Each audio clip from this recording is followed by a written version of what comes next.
So we already know velocity or the speed of the vehicle as a function of time t, or in other words, now we will be able to know what would be the velocity at any time instant for a given motor torque. Now vehicle is moving on the road, and now I want to also know at how much distance it has traveled at any time instance. So now we can write this expression in terms of this expression here.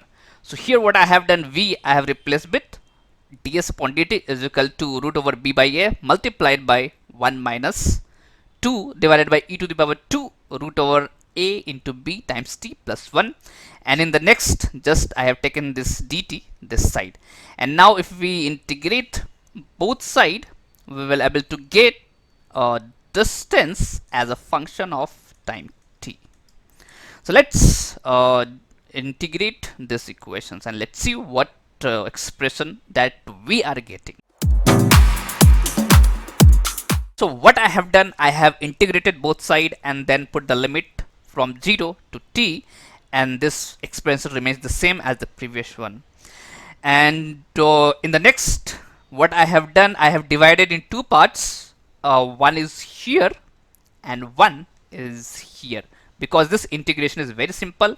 This is relatively harder integrations, and then we are going to utilize this formula. So what we have here, so we need to do the integration of 1 over e to the power 2 into root over a b times t plus 1, and we have this formula which I have written here, as you can see here.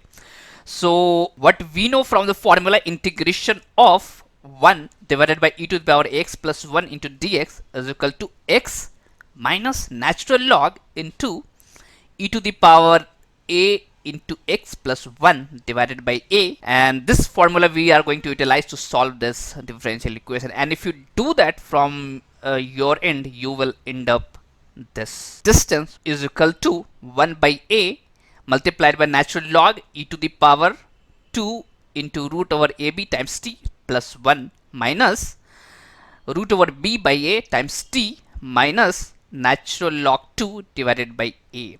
And if I have written this entire expression without telling you how we got it, you might get afraid. Oh, this is long expression, it includes exponential, logarithmic, and I'm not able to digest it. But when I went through the step by step through the first principle, now you came to know that why this entire expressions are there for the distance equations.